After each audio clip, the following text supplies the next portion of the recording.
Bonjour mes chères vierges, je vous remercie de me retrouver pour cet horoscope du mois de février 2017 sur lequel on va se pencher dès à présent. Alors il est réalisé à la fois à l'aide des lames majeures, l'empereur, et des lames mineures du tarot de Marseille. C'est la nouveauté pour les taroscopes de 2017. Alors on a un tirage assez contrasté puisque on a des cartes dont les énergies sont assez antagonistes avec d'une part la carte de l'empereur qui est là pour nous parler fréquemment. Alors, ça peut nous parler d'un homme qui pourrait jouer un rôle important pour vous au cours du mois de février, qui pourrait vous aider à consolider certains projets ou à les restructurer, voire même à les structurer tout court, parce que vous pourriez être, notamment à travers le 7 de coupe dans les obstacles pour ce mois de février, un petit peu tête en l'air ou pas très terre à terre. Si vous préférez dans ce que vous devez faire, vous pourriez avoir du mal à vous y retrouver. Le 7 de coupe, c'est on ne sait jamais où on met les pieds, où il y a de la confusion sur les différents choix qui s'offrent à nous. Peut-être, ça peut être le 7 de coupe, il y a plusieurs choix qui s'offrent à nous, et peut-être qu'on ne sait pas trop comment s'y prendre pour trancher entre ces différents choix. Et cet empereur pourrait jouer un rôle important, un rôle catalyseur dans arriver à y voir un peu plus clair, arriver à se décider sur, bon, ça c'est faisable, ça ne l'est pas, ça c'est tangible, ça c'est complètement irréalisable, etc., etc. Parce que le 7 de coupe dans les obstacles, c'est une carte qui nous dit de nous méfier de nos rêveries, et de la confusion que ça peut générer, parce qu'on peut se prêter à rêver de ceci et de cela, mais derrière, impossibilité ou incapacité de les rendre réels, ces rêves et ces désirs.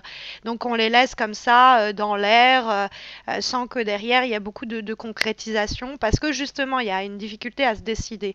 Donc le 7 de coupe, quand il est dans les obstacles, et qui rencontre cet empereur qui lui est décisionnaire, qui voit les choses concrètement. L'empereur, il est bien ancré dans le sol, lui. Lui, il est en plus tourné vers l'avenir, il veut construire, il veut s'investir pour permettre l'accroissement d'un projet, il est là en train de poser les premières pierres pour faire pour poser des fondements solides à une relation, à une situation, à un projet.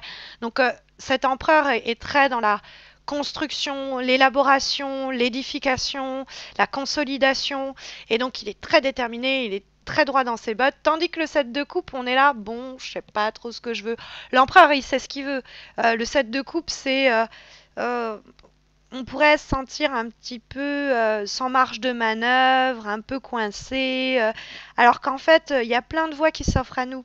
Il y a une nécessité, si vous voulez, de changer, mais on ne sait pas exactement où aller avec le 7 de coupe. On s'inquiète, peut-être aussi au sujet de... On se dit, oh, j'ai pas d'option, mais en fait, on n'en voit pas pour le moment, alors qu'il y en a plein qui nous tendent les bras. Peut-être qu'on se dit, oh, j'ai trop d'options, je sais pas, c'est confus, et il faut se décider. Il est question de choix avec cette carte quand elle pose problème, pour se diriger lentement vers des projets plus concrets et moins rester dans le fantasme, l'illusion, parce que vous pourriez sinon perdre votre temps à des actions qui sont inutiles au lieu de vous recentrer, de réfléchir sur les solutions bien concrètes qui s'offrent à vous. C'est aussi possible. Après, on pourrait avoir un homme une personne qui intervient dans une relation déjà existante et qui conduit à de l'infidélité ou de la tentation d'infidélité. Pas impossible non plus. Mais je vois vraiment ces deux énergies comme l'empereur où soit c'est quelqu'un qui est là pour nous aider, on a un coup de main, on reçoit un coup de main de l'extérieur, soit l'empereur nous conseille de nous-mêmes nous comporter à la façon de l'empereur, d'arrêter de tergiverser dans nos têtes, oh peut-être que si, peut-être que ça, de se dire non, ça c'est faisable, ça l'est pas, ça c'est moi qui me prends à rêver, mais en fait ça n'arrivera jamais, ça c'est ce que je fantasme, mais bon c'est pas très réalisable, etc., etc. Et arriver à, parce que le 7 de coupe avec le 8 d'épée en vibration, on sent bien que ces indécisions, ces incertitudes, cette confusion, sur un plan en plus d'ailleurs plus émotionnel que matériel, le 8 d'épée nous dit que ça nous restreint. Ça nous enferme dans une situation, on se dit, oh là là, je peux pas bouger, je peux pas faire ce que je veux, je suis coincé, je suis dans une impasse. Mais en fait, cette impasse, on se la crée soi-même. On se la crée soi-même avec ce set de coupe parce qu'on reste dans cette indécision et que ça nous enferme, que ça nous fait un peu suffoquer, alors qu'il y aurait des moyens de se libérer de ces entraves. Le 8 d'épée, c'est souvent un moment qui va précéder ou qui suit une crise, un conflit, une transformation en tout cas importante. Et le 8 d'épée, quand elle apparaît, c'est qu'on est dans une période où on est découragé et notre pensée, elle est peut-être un peu voilée, hein, on revient avec cette idée de confusion, c'est-à-dire que notre manière d'appréhender le projet, le problème, la relation, elle, elle est confuse, on ne voit pas les choses clairement. Peut-être qu'on se voile la face, hein, peut-être qu'il y a une forme de déni qui apparaît à travers le 8 d'épée, peut-être qu'on s'isole soi-même, qu'on se restreint soi-même, c'est des choses que l'on s'impose, mais parce qu'on focalise sur des détails ou des éléments qui ne sont pas très concrets, au lieu de se recentrer autour de vrais événements, de vrais projets, de vraies choses qui ont été dites, hein, au lieu de et si, et peut-être, et qu'est-ce qu'il y a concrètement, en vrai. Donc, parce que sinon, on va se freiner soi-même, en fait. On se restreint soi-même, c'est ce que nous dit le 8 d'épée.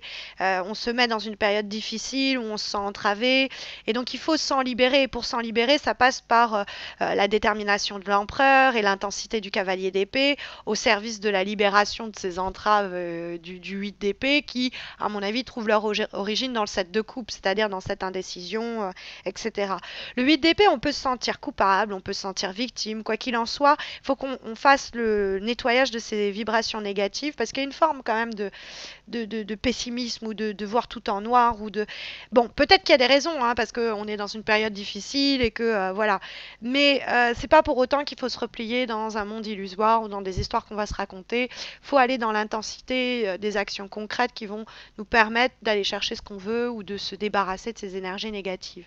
Parce que c'est vrai que le cavalier d'épée, qui est une réponse un peu au 8 d'épée, et qui, pour moi, s'accorde particulièrement bien avec l'énergie de l'empereur, nous dit que sur un plan de la communication, d'ailleurs, en partie, mais pas uniquement, on sait ce que l'on doit dire, on sait comment s'affirmer. Le cavalier d'épée, il va chercher quelque chose, son action est toujours orientée vers un objectif bien précis et il y a une sorte de pic d'énergie comme ça qui va être mis au service de cet objectif à atteindre. On bouge donc, on va voyager pour accomplir certaines des actions nécessaires pour faire avancer les choses.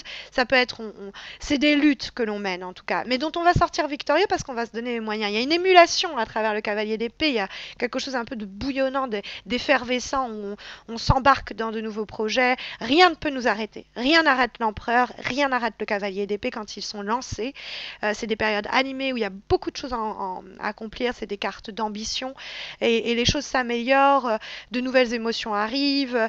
C'est une carte qui est bon signe quand justement on est dans une période de restriction, de blocage, qui sont pour moi pas mal provoquées par ce set de coupe. Après, ça peut être même sur les échanges, on est plus du tout passif. Au contraire, alors faut pas non plus être agressif parce que ça pourrait être les éléments un peu négatifs de l'empereur et du cavalier d'épée. Hein, c'est pas non plus le fait d'imposer les choses ou euh, il y a pas l'idée non plus de foncer tête baissée, quitte à faire du mal à ceux sur le chemin. Hein, c'est pas ça.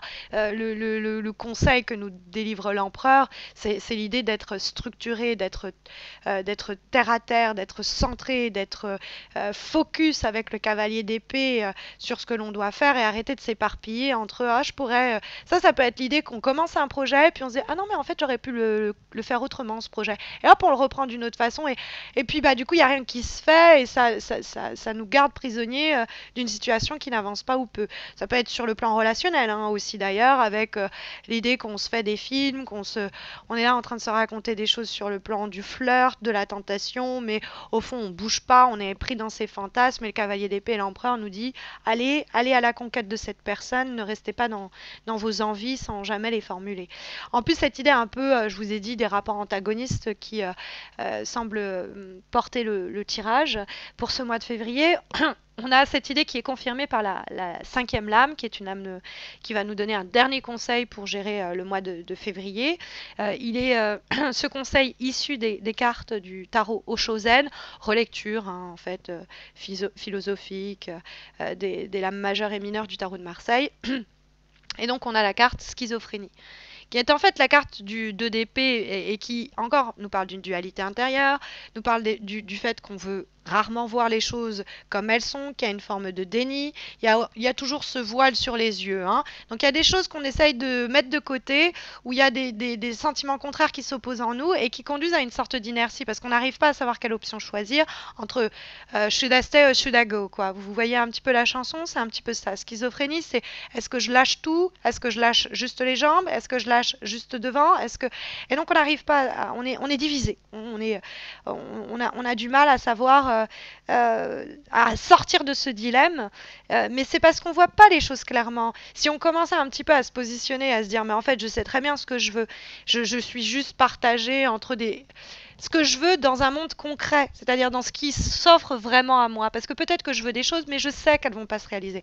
Donc je suis dans ma schizophrénie de, par exemple, je voudrais partir en vacances, mais je me dis, ah oui, mais il y a telle personne qui va peut-être me contacter, et si je m'en vais, ben, on ne pourra pas se voir.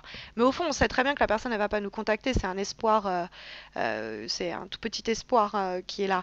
Et donc, on se raconte des balivernes, mais au fond, on sait qu'on doit partir dans notre voyage parce que la personne, au cours des 10 jours ou des 2 semaines où on s'absentera, elle ne reviendra pas vers nous. Donc, vous voyez, bon, c'est des choses qu'on peut se voilà, être un peu schizophrène, se dire ah oui bah je veux ça, mais en fait non, je suis pas sûre. Ça revient avec le 7 de coupe. Hein. Et c'est un comportement qui nous fait du mal, hein, qui empêche.